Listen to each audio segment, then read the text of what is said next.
और कहानियों के इस सफ़र में आप सबका बहुत स्वागत है। आज हम सुनेंगे शरद चंद्र जी की कहानी अनुपमा का प्रेम। कहानी शुरू करने से पहले मेरा आप सबसे विनम्र निवेदन है, यदि मेरे द्वारा सुनाई गई कहानियाँ आप सबको पसंद आती हों और अब तक चैनल को आपने सब्सक्राइब नहीं किया तो चैनल को ज़रूर सब्सक्राइब करें और अपने मित्रों में भी शेयर करें। तो चलिए शुरू करते हैं कहानी।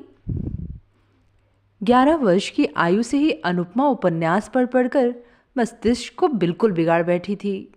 वह समझती थी मनुष्य के हृदय में जितना प्रेम, जितनी माधुरी, जितनी शोभा, जितना सौंदर्य, जितनी तृष्णा है, सब छानबीन कर साफ कर उसने अपने मस्तिष्क के भीतर जमा कर रखी है। मनुष्य स्वभाव, मनुष्य चरित्र उसका नख दर्पण हो गया है। संसार में उसके लिए सीखने योग्य वस्तु और कोई नहीं है। सब कुछ जान चुकी है, सब कुछ सीख चुकी है। सतीत्व की ज्योति को वह जिस प्रकार देख सकती है, प्रणय की महिमा को वह जिस प्रकार समझ सकती है, संसार में और कोई भी उस जैसा समझदार नहीं है। अनुपमा इस बात पर किसी तरह भी विश्वास नहीं कर पाती। अनु ने सोचा वह एक माधवी लता है जिसमें मंजरियां आ रही हैं। इस अवस्था में किसी शाखा की सहायता लिए बिना उसकी मंजरियां किसी भी तरह प्रस्फुटित होकर विकसित नहीं हो सकती। इसीलिए ढूंढ खोज कर एक नवीन व्यक्ति को सहयोगी की तरह उसने मनोनीत कर दिया और 2-4 दिन में उसे मन, प्राण, जीवन, यौवन सब कुछ दे डाला। मन ही मन देने अथवा लेने का सबको समान अधिकार है, परंतु ग्रहण करने से पूर्व सहयोगी को भी बताने की आवश्यकता होती है। यही आकर माधवीलता कुछ विपत्ति में पड़ गई। नवीन नीरोत्कांत को वह किस तरह जताए कि वह उसकी माधवीलता है, विकसित होने के लिए खड़ी हुई है। उसे आश्रय न देने पर इसी समय मंजरियों के पुष्पों के साथ वह पृथ्वी पर लौटती पोटती प्राण त्याग देगी। परंतु सहयोगी उसे न जान सका। न जानने पर भी अनुमान का प्रेम उत्तरोत्तर वृद्धि पाने लगा। अमृत में विष, सुख में दुख, प्रणय में विच्छेद चिर प्रसिद्ध है। 2-4 दिन में ही अनुपमा विरह व्यथा से जर्जर शरीर होकर मन ही मन बोली, स्वामी तुम मुझे ग्रहण करो या ना करो, बदले में प्यार दो या ना दो, मैं तुम्हारी चिरदासी हूँ। प्राण चले जाएं यह स्वीकार है, परंतु तुम्हें किसी भी प्रकार नहीं छोड़ूंगी। इस जन्म में ना पा सकूं तो अगले जन्म में अवश्य पाऊंगी। तब देखोगे सती साध्वी की शुद्ध भुजाओं में कितना बल है। अनुपमा बड़े आदमी की लड़की है, घर से संलग्न बगीचा भी है, मनोरम सरोवर भी है, वहाँ चांद भी उठता है, कमल भी खिलते हैं, कोयल भी गीत गाती है, भौरे भी गुंजारते हैं। यहाँ पर वह घूमती फिरती विरह व्यथा का अनुभव करने लगी। सिर के बाल खोलकर, अलंकार उतार फेंके, शरीर में धूलि मलकर प्रेम योगिनी बन कभी सरोवर के जल में अपना मुंह देखने लगी, कभी आंखों से पानी बहाती हुई गुलाब के फूल को चूमने लगी, कभी आंचल बिछाकर वृक्ष के नीचे सोती हुई हाय के हुताशन और दीर्घ श्वास छोड़ने लगी। भोजन में रुचि नहीं रही, शयन की इच्छा नहीं रही, साज सज्जा से बड़ा वैराग्य हो गया। कहानी किस्सों की भांति ही विरक्ति हो आई। अनुपमा दिन प्रतिदिन सूखने लगी। देख सुनकर अनु की माता को मन ही मन चिंता होने लगी। एक ही तो लड़की है, उसे भी यह क्या हो गया। पूछने पर वह जो कहती उसे कोई भी समझ नहीं पाता। होठों की बात होठों पे रह जाती। अनु की माता फिर एक दिन जगबंधु बाबू से बोली, अजी एक बार क्या ध्यान से नहीं देखोगे, तुम्हारी एक ही लड़की है, यह जैसे बिना इलाज के मरी जा रही है। जगबंधु बाबू चकित होकर बोले, क्या हुआ उसे? सो कुछ नहीं जानती, डॉक्टर आया था, देख सुनकर बोला बीमारी बीमारी कुछ नहीं है। तब ऐसी क्यों हुई जा रही है? जगबंधु बाबू विरक्त होते हुए बोले, फिर हम किस तरह जाने, तो मेरी लड़की मर ही जाएगी। यह तो बड़ी कठिन बात है। ज्वर नहीं, खांसी नहीं, बिना बात के ही यदि मर जाए, ज्वर नहीं, खांसी नहीं, तो मैं किस तरह बचाए रखूँगा। गृहिणी सूखे मुंह से बड़ी बहू के पास लौटकर बोली, बहू मेरी अनु इस तरह से क्यों घूमती रहती है? किस तरह जानूँ माँ, तुमसे क्या कुछ भी नहीं कहती? कुछ नहीं। गृहिणी प्रायः रो पड़ी। तब क्या होगा? बिना खाए बिना सोए इस तरह सारे दिन बगीचे में कितने दिन घूमती फिरती रहेगी और कितने दिन बचेगी? तुम लोग उसे किसी भी तरह समझाओ, नहीं तो बगीचे के तालाब में किसी दिन डूब मरूंगी। बड़ी बहू कुछ देर सोचकर चिंतित होती हुई बोली, देख सुनकर कहीं विवाह कर दो, गृहस्थी का बोझ पड़ने पर सब अपने आप ठीक हो जाएगा। ठीक बात है, तो आज ही यह बात मैं पति को बताऊंगी। पति यह बात सुनकर थोड़ा हंसते हुए बोले, कल ही काल है, कर दो, ब्याह करके ही देखो, यदि ठीक हो जाए। दूसरे दिन घटक आया। अनुपमा बड़े आदमियों की लड़की है, उस पर सुंदरी भी है, वर के लिए चिंता नहीं करनी पड़ी। एक सप्ताह के भीतर ही घटक समाज ने वर निश्चित करके जगबंधु बाबू को समाचार दिया। पति ने यह बात पत्नी को बताई, पत्नी ने बड़ी बहू को बताई, क्रमशः अनुपमा ने भी सुना। एक दिन बाद एक दिन दोपहर के समय सब मिलकर अनुपमा के विवाह की बातें कर रहे थे। इसी समय वह खुले बाल, अस्त व्यस्त वस्त्र किए, एक सूखे गुलाब के फूल को हाथ में लिए चित्र की भांति आ खड़ी हुई। अनु की माता कन्या को देखकर तनिक हंसती हुई बोली, ब्याह होने पर यह सब कहीं अन्यत्र चला जाएगा, एक लड़का लड़की होने पर कोई बात ही नहीं। अनुपमा चित्रलिखित की भांति सब बातें सुनने लगी। बहू ने फिर कहा, माँ, नंद रानी के विवाह का दिन कब निश्चित हुआ है? दिन अभी कोई निश्चित नहीं हुआ। नंदोई जी क्या पढ़ रहे हैं? इस बार बीए की परीक्षा देंगे। तब तो बहुत अच्छा वर है। इसके बाद थोड़ा हंसकर मजाक करती हुई बोली, परंतु देखने में तो खूब अच्छा है ना, नहीं तो हमारी ननद जी को पसंद नहीं आएगा। क्यों पसंद नहीं आएगा? मेरा जमाई तो देखने में खूब अच्छा है। इस बार अनुपमा ने कुछ गर्दन घुमाई, थोड़ा सा हिलकर पाँव के नख से मिट्टी खोदने की भांति लंगड़ाती लंगड़ाती बोली, विवाह में नहीं करूँगी। माँ ने अच्छी तरह न सुन पाने के कारण पूछा, क्या है बेटी? बड़ी बहू ने अनुपमा की बात सुन ली थी, खूब जोर से हंसते हुए बोली, ननद जी कहती हैं वे कभी विवाह नहीं करेंगी। विवाह नहीं करेगी? नहीं, ना करे। अनु की माता मुंह बनाकर कुछ हंसती हुई चली गई। गृहिणी के चले जाने पर बड़ी बहू बोली, तुम विवाह नहीं करोगी? अनुपमा पूर्ववत गंभीर मुंह किए बोली, किसी प्रकार भी नहीं। क्यों? चाहे जिसे हाथ पकड़ा देने का नाम विवाह नहीं है, मन का मिलन न होने पर विवाह करना भूल है। बड़ी बहू चकित होकर अनुपमा की मुंह की ओर देखती हुई बोली, हाथ पकड़ा देना क्या बात होती है? पकड़ा नहीं देंगे तो क्या लड़कियां स्वयं ही देख सुनकर पसंद करने के बाद विवाह करेंगी? अवश्य। तब तो तुम्हारे मत के अनुसार मेरा विवाह भी एक तरह की भूल हो गई। विवाह के पहले तो तुम्हारे भाई का नाम तक नहीं जानती थी मैं। सभी क्या तुम्हारी ही भांति हैं? बहू एक बार फिर हंसकर बोली, तब क्या तुम्हारे मन का कोई आदमी मिल गया है? अनुपमा बड़ी बहू के हाथ से विद्रूप से चिढ़कर अपने मुंह को चौगुना गंभीर करती हुई बोली, भाभी, मजाक क्यों कर रही हो? या क्या मजाक का समय है?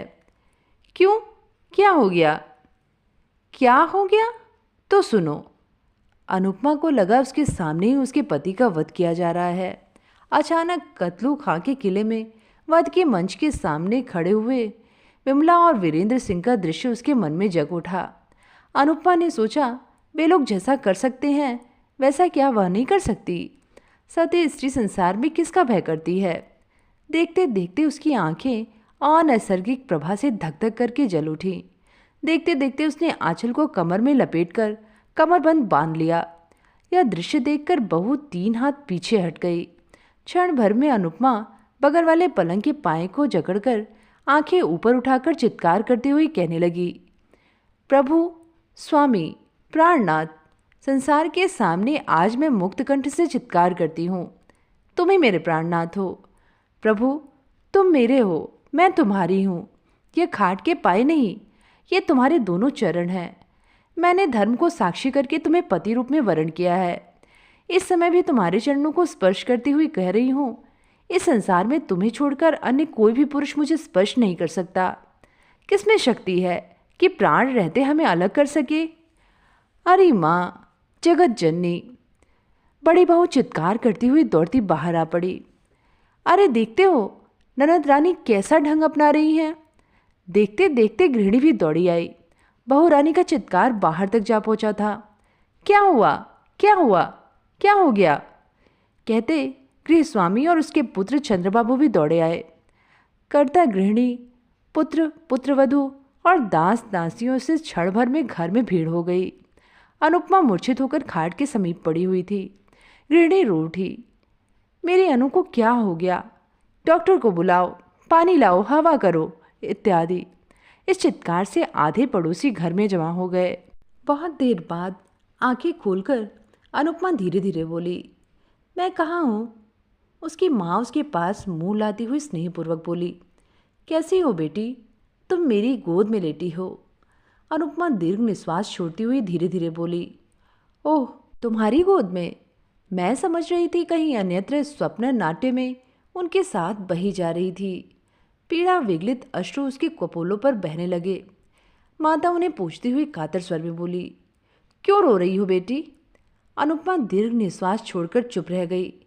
बड़ी बहू चंद्रबाबू को एक और बुलाकर बोली, सबको जाने को कह दो, ननंदरानी ठीक हो गई हैं।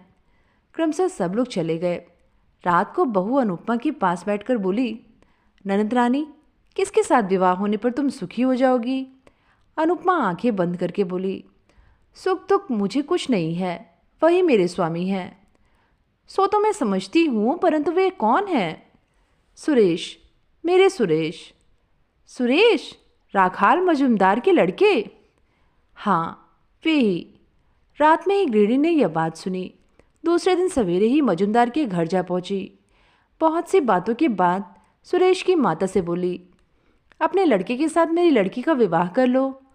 सुरेश की माता हंसती हुई बोली, बुरा क्या है? बुरे भले की बात नहीं, विवाह करना ही होगा। तो सुरेश से एक बार पूछाऊं, वह घर में ही है, उसकी सम्मति होने पर पति को असहमति नहीं होगी।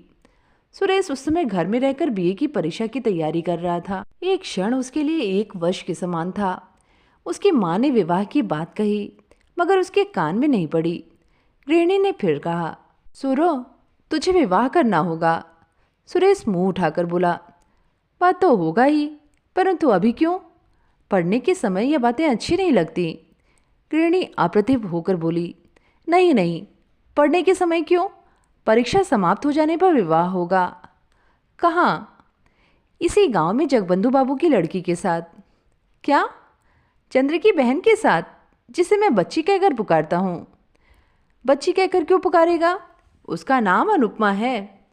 सुरेश थोड़ा हंसकर बोला, हाँ, अनुपमा।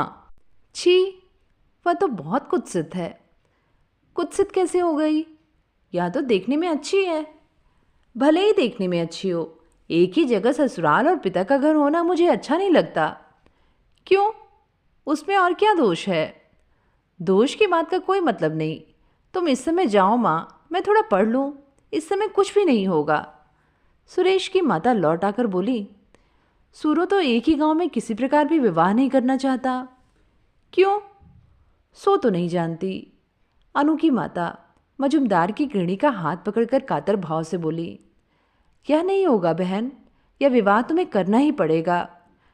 लड़का तैयार नहीं है, मैं क्या करूं? बताओ। ना होने पर भी मैं किसी तरह नहीं छोड़ूंगी। तो आज ठहरो, कल फिर एक बार समझा देखूंगी, यदि सहमत कर सकी। अनु की माता घर लौटकर जगबंधु बाबू से बोली, उनके सुरेश के साथ हमारी अनुकंपा का जिस तरह विवाह हो सके वह करो। पर क्यों? बताओ तो। राम गांव में तो एक तरह से सब निश्चिंत हो चुका है, उस संबंध को तोड़ दे क्या? कारण है? क्या कारण है? कारण कुछ नहीं, परंतु सुरेश जैसा रूप गुण संपन्न लड़का हमें कहाँ मिल सकता है? फिर मेरी एक ही तो लड़की है, उसे दूर नहीं ब्याहूंगी। सुरेश के साथ ब्याह होने पर जब चाहूंगी तब उसे देख सकूंगी। अच्छा, प्रयत्न करूंगा। प्रयत्न नहीं, निश्चित रूप से करना होगा। पति नत का हिलना डुलना देखकर हंस पड़े। बोले, यही होगा जी। संध्या के समय पति मजुमदार के घर से लौट आकर गृहिणी से बोले, वहाँ विवाह नहीं होगा। मैं क्या करूं? बताओ। उनके तैयार न होने पर मैं ज़बरदस्ती तो उन लोगों के घर में लड़की को नहीं फेंकाऊंगा। करेंगे क्यों नहीं? एक ही गांव में ब्याह करने का उनका विचार नहीं है। गृहिणी अपने मस्तिष्क पर हाथ मारती हुई बोली, मेरे ही भाग्य का दोष है। दूसरे दिन वह फिर सुरेश की माँ के पास जाकर बोली, दीदी, विवाह कर लो, मेरी भी इच्छा है, परंतु लड़का किस तरह तैयार हो? मैं छिपाकर सुरेश को और भी 5,000 रुपये दूंगी। रुपयों का लोभ बड़ा प्रबल होता है। सुरेश की माँ ने यह बात सुरेश के पिता को बताई। पति ने सुरेश को बुलाकर कहा, सुरेश, तुम्हें यह ब्याह करना ही होगा। क्यों? क्यों? फिर क्यों? इस विवाह में तुम्हारी माँ का मत ही मेरा भी मत है। साथ ही साथ एक कारण भी हो गया है। सुरेश सिर नीचा किया बोला, यह पढ़ने लिखने का समय है, परीक्षा की हानि होगी। उसे मैं जानता हूँ बेटा, पढ़ाई लिखाई की हानि करने के लिए तुमसे नहीं कर रहा हूँ। परीक्षा समाप्त हो जाने पर ब्याह करो। जो आ गया। अनुपमा की माता की आनंद की सीमा न रही। फौरन यह बात उन्होंने पति से कही। मन के आनंद के कारण दास दासी सभी को यह बात बताई। बड़ी बहू ने अनुपमा को बुलाकर कहा, या लो, तुम्हारे मन चाहे वर को पकड़ लिया है। अनुपमा लज्जापूर्वक थोड़ा हंसती हुई बोली, यह तो मैं जानती ही थी। किस तरह जाना? चिट्ठी पत्री चलती थी क्या? प्रेम अंतर्यामी है, हमारी चिट्ठी पत्री हृदय में चला करती है। धन्य हो तुम जैसी लड़की। अनुपमा के चले जाने पर बड़ी बहू ने धीरे धीरे मानो अपने आप से कहा, देख सुनकर शरीर जलने लगता है।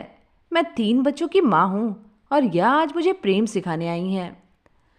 तो ये थी कहानी अनुपमा का प्रेम।